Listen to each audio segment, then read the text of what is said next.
ఇప్పుడు సైన్స్కు స్వామికి ఏం తేడా లేదు, సైన్సు స్వామి అంతా ఒకటి అని చెప్పి మీరు చెప్తున్నారు. అట్లే మనకి ఇక్కడ దగ్గరలో శ్రీహరికోట అంతరిక్ష ప్రయోగశాల ఉంది. అక్కడ ప్రతిసారి రాకెట్ ప్రయోగించినప్పుడు సైంటిస్టులు వచ్చి ఇక్కడ స్వామివారి దగ్గర ఆ రాకెట్ నమూనాలు పెట్టి ఆశీస్సులు తీసుకొని పోతుంటారు. అంటే దీన్ని కొంతమంది రకరకాలుగా అనుకోవచ్చు. సైన్స్ కదా, సైన్స్కు స్వామికి ఏం సంబంధము, సైంటిస్టులు రాకెట్ ప్రయోగించేటప్పుడు స్వామి దగ్గరికి ఎందుకు, రకరకాల వాదనలు ఉంటాయి. అయితే వాళ్ళు వచ్చినప్పుడు ఇక్కడ ఎట్లా ఫీల్ అవుతుంటారు, వాళ్ళు ఏం కోరుకుంటారు? అంటే మీరు దగ్గరగా ఉండి చూస్తుంటారు. అంటే వాళ్ళు వచ్చిన ప్రతిసారి నేనే ఉంటాను. వాళ్ళు ఆ చిన్న మోడల్స్ తయారు చేసి తీసుకొస్తారు. వాటిని నేనే స్వామివారి పాదాల దగ్గర పెట్టి ప్రోక్షణ చేసి ఆశీర్వాదం చేసి కూడా 2 పళ్ళు ఇచ్చి వాళ్ళకి విషెస్ చెప్తాను, ఆల్ ద బెస్ట్ చెప్తుంటాను. మీ ప్రయత్నాల్లో మీరు విజయం పొందాలని చెప్తూ ఉంటాను. ఎంత సైంటిస్ట్ అయినా కూడా ఒక మానవాతీతమైన శక్తి ఒకటి మనల్ని చలింపజేస్తుంది అనేది మనకు ఏ ప్రపంచ ప్రఖ్యాతి చెందిన సైంటిస్ట్ను కదిలించిన ఆ మాట వస్తుంది. ఐజాక్ న్యూటన్ నుంచి మొన్న చార్లెస్ డార్విన్ నుంచి మొన్న ఐన్స్టీన్ వరకు మనకు కనిపిస్తుంది. అది మనకన్నా మానవాతీతమైన శక్తి ఒకటి ఉంది, అదే మనల్ని చెలింపజేస్తూ ఉంటుంది అనేది. కాబట్టి అందులో శ్రీహరికోటలో జరిగే రాకెట్ ప్రయోగాలన్నీ కూడా కొన్ని కోట్లాది రూపాయల ప్రజాధనాన్ని వెచ్చించి తయారు చేసే ఒక ప్రాజెక్ట్ అది.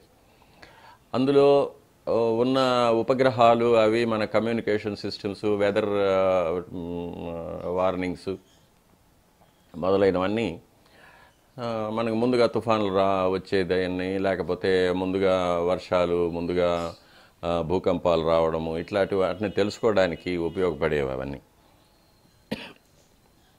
అలాగే కమ్యూనికేషన్ సిస్టమ్స్ తీసుకుంటే ప్రపంచమంతా మనకి ఇప్పుడు పిడికిట్లోకి వచ్చేసింది.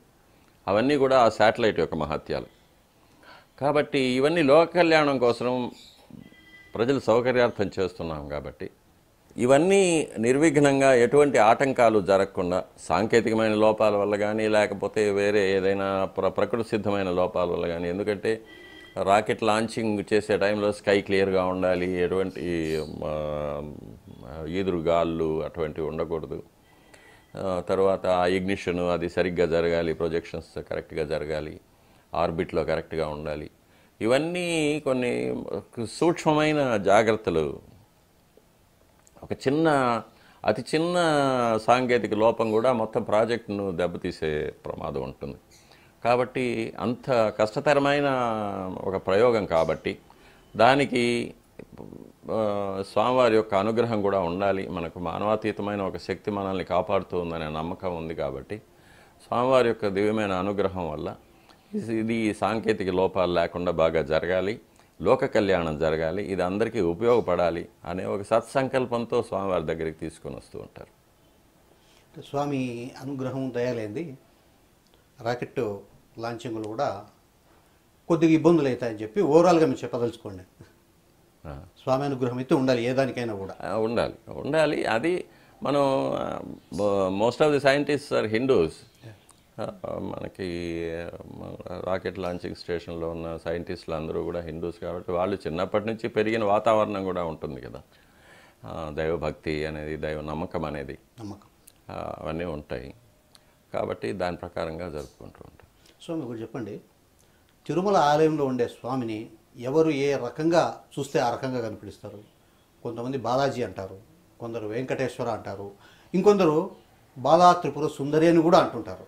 అంటే అది ఎట్లా సాధ్యం? ఎవరు ఏ రకంగా చూస్తే ఆ రకంగా కనపడిస్తారు? ఇది వాస్తవమేనా? అది మీకు ప్రాక్టికల్గా ఏమన్నా భక్తులు చెప్పింది కానీ మీ ఎక్స్పీరియన్స్లు కానీ ఏమైనా ఉన్నాయి? ఇప్పుడు స్వామివారి గర్భాలయంలో ఉన్న మూల విరాట్టును అర్చావతారం అంటారు ఆగమ భాషలో.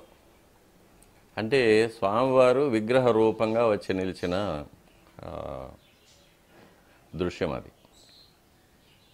శ్రీ మహావిష్ణువు ఆ విగ్రహం మాత్రమే కాదు, దీనికి అతీతంగా కొన్ని పరిమాణాలు ఉంటాయి మహావిష్ణువుకు. ఆగమం కానీ శాస్త్రం కానీ, ఆగమ శాస్త్రం కానీ, వేదం కానీ ఏం చెప్తుందంటే, ఈ సర్వ విశ్వానికి సృష్టికర్త అయిన భగవంతుడు నిర్గుణం, నిరాకారం, నిష్కలం అంటారు. ఆయనకు ఆకారం లేదు, గుణం లేదు, కళ లేదు, ఆయనకు పేరు లేదు, జన్మ లేదు. కాబట్టి అటువంటి భగవంతుడు పరవ్యూహ విభవ అంతర్యామి అనే పరిమాణాల్లో ఉన్నట్టుగా మనకు ఆగమశాస్త్రం చెప్తుంది. ఇవన్నీ కూడా యోగులు తపశ్శక్తితో, యోగ సాధనతో, వాళ్ళ యొక్క ధ్యాన అవస్థలో స్వామివారిని అనుభవించగలిగిన పరిమాణాలు. వాటిని మామూలు మన చర్మచక్షువులతో చూడలేం. కానీ సామాన్య మానవులకు భగవంతుడు అనేది ఎట్లా ఉంటాడనేది చూపించడానికి స్వామివారే స్వయంగా అర్చావతార స్వరూపంగా వచ్చారన్నమాట. మహర్షులు దేవుణ్ణి సామాన్య మానవులకు చూపించాలనుకుంటే, వారు నమ్మాలనుకుంటే వాళ్లకు పరిచయమైన రూపంలో చూపించాలి. అందుకని మానవ రూపంలో, అదే సమయంలో మానవాతీతమైన శక్తులతో. మానవులకు 2 చేతులు ఉంటుంది, స్వామివారికి చతుర్భుజాలు పెట్టాము, స్వామివారికి శంఖచక్రాలు పెట్టాము, పీతాంబరాలు పెట్టాము, కిరీటాలు పెట్టాము. ఇవన్నీ ఒక మానవాతీతమైన, మనుషులకు ఒక అద్భుతాన్ని కలిగించే విధంగా స్వామివారిని సృష్టించి మహర్షులు మానవులకు అందజేశారు. ఇది అర్చావతారం అంటారు. కాబట్టి మనమైతే ఎలా నడుచుకుంటామో, మనం ఎలా చేసుకుంటామో అట్లాగే స్వామివారిని నిద్ర లేపడం, స్వామివారికి దంతధావనం చేయడం, స్వామివారికి స్నానం చేయించడం, స్వామివారికి అలంకారం చేయించడం, స్వామివారికి నైవేద్యాలు పెట్టడం, స్వామివారికి పుష్పం సమర్పించడం, తరువాత చివరిగా స్వామివారిని నిద్రపుచ్చడం. ఇవన్నీ కూడా మానవ సహజమైన ప్రక్రియలు. ఇవన్నీ వాటితో స్వామివారిని ఆరాధించుకోవడం సామాన్య మానవులకి ఏర్పాటు చేసింది. అంటే దీన్ని సమూర్తార్చన అంటారు. ఈ సమూర్తార్చన అనేది నెక్స్ట్ అమూర్తార్చన, ఫామ్లెస్ వర్షిప్. ఈ సమూర్తార్చన అనేది ఫౌండేషన్ అన్నమాట. భగవంతుడు ఉన్నాడు అనే నమ్మకం కలిగించడానికి విగ్రహ రూపంగా తీసుకొచ్చారు స్వామివారిని. నమ్మకం కలిగిన తర్వాత దీనికి పెద్దగా మళ్ళీ సాధన చేసి అమూర్తార్చనలోకి, అంటే మనసులో ధ్యానం చేసి మనసులోనే స్వామివారిని ఆవాహన చేసుకొని, మనసులో అంతర్యామిగా మనలో ఉన్న భగవంతుడిని మనం అంతర్దృష్టితో చూసుకొని స్వామివారిని అర్థం చేసుకోవడం అనేది అమూర్తార్చన అవుతుంది. కాబట్టి ఇది వైఖానస ఆగమ శాస్త్రం తీసుకుంటే స్వామివారు మహావిష్ణువు అంటాం. మహావిష్ణువు అంటే అదొక పేరు కాదు, అదొక లక్షణం. భగవంతుడి యొక్క ఒక లక్షణం విష్ణు. అంటే విశ్వమంతా వ్యాపించి ఉన్న శక్తిని విష్ణు అంటారు. ఆ విష్ణు అనేది స్వామివారిని మనం పిలుస్తున్నాం, ఆయన లక్షణం. ఇప్పుడు కోటీశ్వరుడు అంటాము, ₹1,00,00,000 పెట్టుకున్న వాడిని కోటీశ్వరుడు అంటాం. అది వాడి పేరు కాదు, అది వాడి లక్షణం, వారి గుణం. విద్యాపతి అంటాము, మహావిద్యలన్నీ ఉంచుకున్నవాడు విద్యాపతి. అట్లాగే మనకు పురాణాల్లో చూసుకుంటే పేర్లన్నీ కూడా ఆ మనిషి యొక్క లక్షణాలను చెప్పేది. కృష్ణ అంటే నల్లటివాడు కృష్ణ అని. అర్జున అంటే తెల్లగా, అర్జున వృక్షం అంటే కరక్కాయ చెట్టు తెల్లగా ఉంటుంది కాబట్టి తెల్లగా అర్జున వృక్షంలాగా ఉండేవాడు కాబట్టి అర్జునుడు అని పేరు. భీముడు అంటే భయంకరంగా ఉండేవాడు, అతి బలవంతుడు కాబట్టి భీముడు, ఇతరులకు భయం కలిగించేవాడు కాబట్టి భీముడు. అలాగే ఆగమశాస్త్రంలో విశేషంగా చెప్పబడిన ఒక సత్యం ఏంటంటే, మూల విరాట్టు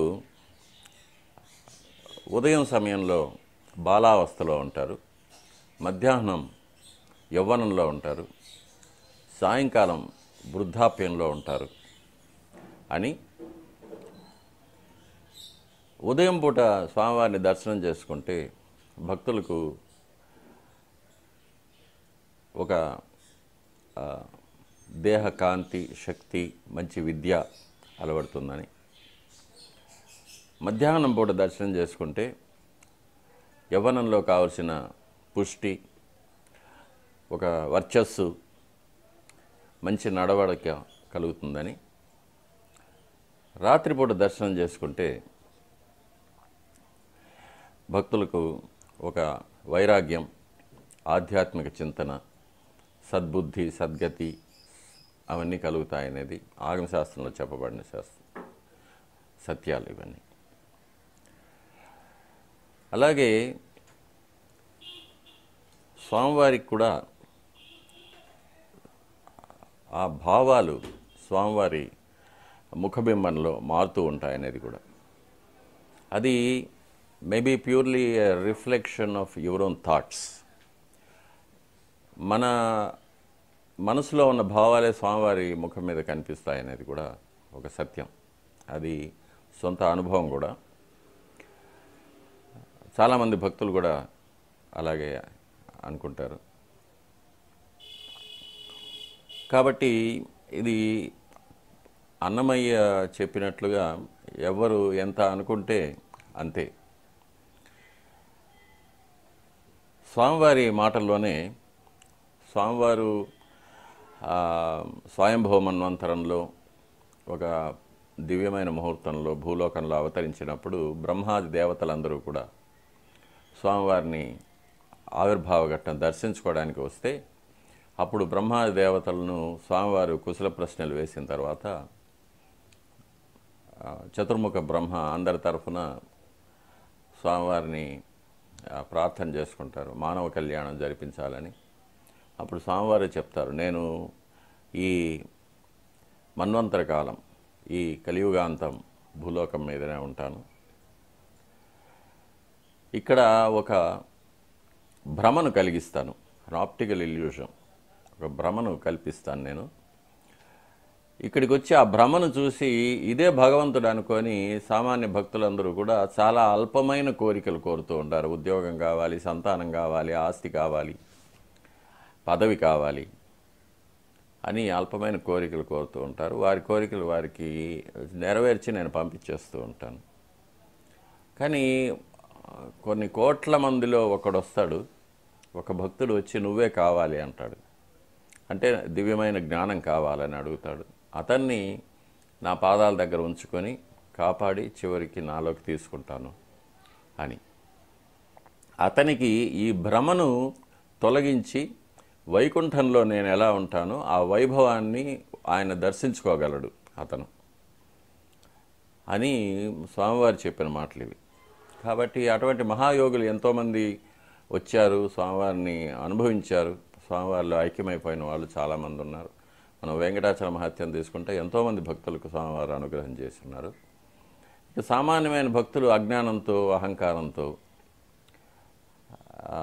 స్వామివారి యొక్క దివ్యత్వాన్ని, స్వామివారి యొక్క మహోన్నతమైన పరిమాణాన్ని దర్శించుకోలేని, అర్థం చేసుకోలేని అజ్ఞానంలో ఉండి ఏదో సామాన్యమైన కోరికలు, ధనము, పదవి, ఐశ్వర్యం, సుఖాలు, లౌకికమైన సుఖాలు, వీటి కోసం స్వామివారిని దర్శించుకొని అదేదో స్వామివారితో ఒక వ్యాపారంగా నాకు ఇది జరిగితే నీకు ఇంత ఇస్తానని ఒక వ్యాపారంగా పెట్టుకొని ఎంతో మూఢత్వంతో నడుచుకుంటూ ఉంటారు. ఇవన్నీ కూడా స్వామివారు చూస్తూ నవ్వుకుంటూ ఉంటారు. అది వారి అజ్ఞానం. దీన్ని ప్రయారిటీస్ అంటారు. మనిషి జీవితంలో ఏది అతి ముఖ్యం అనుకుంటాడనేది వాడి పూర్వజన్మ యొక్క సంస్కారం వల్ల కలుగుతుంది. పూర్వజన్మలో తను చేసిన సాధన, తను పొందిన జ్ఞానం, దివ్యమైన జ్ఞానం, ఇవన్నీ కూడా వచ్చే జన్మకు కూడా వస్తాయి ఆత్మతో పాటు. దాని ప్రకారంగానే వాడు జీవితంలో ఎంచుకుంటాడు. నాకు ఇటువంటి ఉద్యోగం కావాలి, నాకు ధనమే ప్రధానం, పదవే ప్రధానం, ఆస్తులే ప్రధానం, లేక లౌకికమైన సుఖాలే ప్రధానం, ఇలా ఎంచుకుంటారు. కొంతమంది మహాయోగులు ఆ పూర్వజన్మ సంస్కారం వల్ల నాకు స్వామివారి దయ ఉంటే చాలు, ఇంక నాకేది అక్కర్లేదు, ఈ లౌకికమైన ఇవన్నీ కూడా ఈరోజు ఉండి రేపు వెళ్ళిపోయేవి. ఇవన్నీ సిరితా వచ్చిన వచ్చును నారికేళ సలిలము భంగిని. డబ్బులు వచ్చేది తెలీదు, పోయేది తెలీదు, అది శాశ్వతమేం కాదు. మొన్న మనం అమెరికాలోని ఒక అత్యంత ధనవంతుడైన ఒక పారిశ్రామికవేత్త స్టీవ్ జాబ్స్, తను ఒక విపరీతమైన వ్యాధి వల్ల హాస్పిటల్లో ఉండి చనిపోయాడు. చనిపోయేటప్పుడు అతను డైరీలో రాసుకున్న మాటలు చెప్తున్నాను.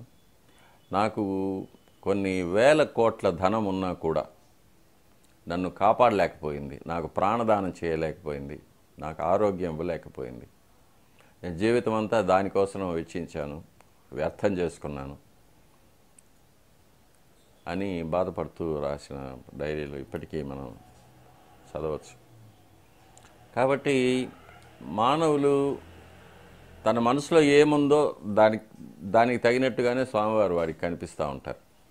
ధనం కావాలంటే భూషాణంలా కనిపిస్తారు, పదవి కావాలంటే పెద్ద రాజకీయ నాయకుల్లాగా కనిపిస్తాడు.